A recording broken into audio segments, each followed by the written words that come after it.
Et salut à tous, c'est Skizzy. Aujourd'hui une nouvelle vidéo sur le patch note 6.00. Donc voilà, c'est le premier patch de la saison 6 de Fortnite qui vient de sortir. Donc, fan de Fortnite, la saison 6 de Battle Royale est enfin arrivée avec son lot de nouveautés. Découvrez de nouvelles récompenses, du pass de combat, partez explorer les mises à jour de l'île avec petit compagnon sur le dos. Ou fondez-vous dans les ombres grâce aux mystérieux objets à consommer. Donc je ne vais pas parler comme d'habitude de sauver le monde parce que c'est vraiment la partie qui m'intéresse le moins et je pense vous aussi. Donc, passe de combat. Qui dit nouvelle saison, dit nouveau pass de combat avec 100 paliers et plus de 100 récompenses inédites. Il est disponible dès maintenant dans le jeu pour 950 V-Bucks. Donc le nouvel ajout, c'est les compagnons dans le mode Battle Royale. Les compagnons sont désormais disponibles dans le jeu. Ces petits animaux veilleront toujours sur vous lorsque vous serez dans vos aventures. Je trouve ça cool, mignon, mais je sais pas vraiment à quoi ça sert. On verra. Pierre d'ombre, fondez-vous dans les ombres grâce à ce nouvel objet à usage unique à trouver un peu partout sur la carte. À ce qui paraît, j'ai vu 2-3 trucs avec cet objet qui ressemble à la pierre comme des gouttes d'eau. On va pouvoir se mettre invisible, pourquoi pas. Mise à jour de la carte, les îles s'envolent, les récoltes poussent, la tempête approche. La carte a subi de nouveaux changements, prenez votre planeur et venez les découvrir. Donc les changements dans armée objet. Pierre d'ombre, un objet à usage unique qui se trouve dans les zones corrompues de la carte. Donc les zones corrompues, c'est les zones où le cube a mis des empreintes partout sur la map. Utilisez une pierre d'ombre pour vous transformer en ombre pendant un bref instant. En gros, on devient invisible. Lorsque vous êtes en ombre, vous ne pouvez pas utiliser vos armes. Les ennemis ne peuvent pas vous voir si vous vous tenez immobile. Ok, c'est cool. En fait, c'est un peu comme Timo dans League of Legends pour ceux qui connaissent pas. Timo peut se mettre invisible en restant dans un bush et je trouve ça hyper cool. Lorsque vous vous déplacez, vous devenez visible et laissez un sillage nébuleux derrière vous. Ok. Votre vitesse de déplacement et la hauteur de vos sauts sont augmentées et vous ne subirez aucun dégât de chute. Pourquoi pas. La nouvelle capacité traverser peut être activée avec la commande de tir principal. Traverser, vous propulsez droit devant vous en traversant les obstacles. Ah ouais, du coup on va pouvoir passer les murs, les arbres. Oh, c'est cool. C'est un peu what the fuck mais c'est cool. L'effet dure 45 secondes, un peu beaucoup je trouve, ils auraient dû mettre pour l'instant 30. Mais vous pouvez quitter votre apparence d'ombre prématurément et en maintenant la commande de tir secondaire. La grenade répulsif, le pistolet mitrailleur à silencieux, la mitrailleuse légère, le rebondisseur explosif télécommandé ont été rémisés. Les armes et objets rémisés lors de la mise à jour 6 restent tous disponibles dans le mode terrain de jeu.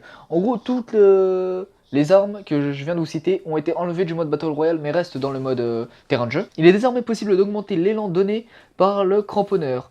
Quand il touche un objet en mouvement, véhicule, joueur, l'élan de cet objet est ajouté au vôtre. Le nombre de charges de cramponneur a été réduit de 15 à 10. Ah ouais, par contre, franchement, je trouve que 15 c'était déjà limite, mais 10 là, ça va être chiant. Les dégâts du fusil à pompe double ont été réduits de 143 150 à 114 120. Il s'est pris un gros nerf. Les chances de trouver un pistolet double en tant que butin au sol ont été réduites de 1,49% à 0,88. Correction de bug, les joueurs ne seront plus projetés avec plus de force que prévu quand ils utiliseront le cramponneur dans un véhicule.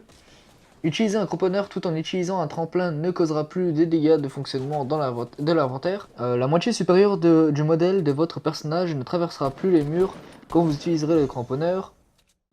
Ok, on arrive maintenant sur la jouabilité. Donc, jouabilité, nouveau lieu, île volante, zone corrompue, champ de maïs, château hanté. Découvrez-les ainsi. Lancez le matchmaking en ayant choisi votre méthode de contrôle de prédilection. Vous serez associé à des joueurs ayant la même méthode de contrôle que celle indiquée sur le bouton jouer ou prêt. Donc ça, en gros, on aura toujours la possibilité de jouer avec des joueurs PS4 ou alors des joueurs PC quand on est sur PC. Donc si vous lancez un matchmaking avec un clavier et une souris, vous serez placé dans la file matchmaking uniquement que les PC. Ensuite, vous pouvez néanmoins passer à la manette en cours de partie si vous préférez. Si vous lancez un matchmaking à la manette, vous serez dans la file de matchmaking normale de votre plateforme. Et vous ne pouvez pas passer au clavier et à la souris pendant la partie. Donc ça c'est cool, c'est aussi pour éviter que les gens trichent dans les modes de jeu. Ensuite, association des touches personnalisées à la manette. Vous choisissez désormais votre configuration via le menu. Après avoir sélectionné personnalisé, les touches de la manette apparaissent à droite du menu. Sur cet écran, vous pouvez désormais passer en mode à l'autre combat construction. Ça c'est vraiment cool en fait. On n'a plus besoin d'aller dans les options directes changer pour les joueurs consoleux. Changement des cercles de la tempête. Désormais, les cercles mouvement en fin de partie se déplacent 50% plus loin par rapport à la précédente zone. Donc, les pièges ne peuvent plus être placés sur des grillages. Je savais même pas que c'était possible de placer sur des grillages. Le son Les joueurs peuvent désormais choisir leur piste musicale dans le casier, ça c'est vraiment cool. Vous pouvez en déverrouiller dans le nouveau pass de combat de la saison 6. Les traitements de bruit de pas ont été modifiés afin d'ajouter plus de contraste entre les sons venant du dessus et ceux du dessous. C'est vraiment cool parce que des fois on avait du mal à différencier si c'était au-dessus ou en dessous. Désormais, s'ils viennent du dessus, les bruits de pas émettent davantage d'écho. Cool. Donc voilà, les amis, je vous remercie d'avoir regardé la vidéo. Je voulais aussi vous parler d'un truc. Ça y est, PlayStation vient enfin de laisser la possibilité de faire le cross-platform entre Xbox, Switch et PS4, bien évidemment.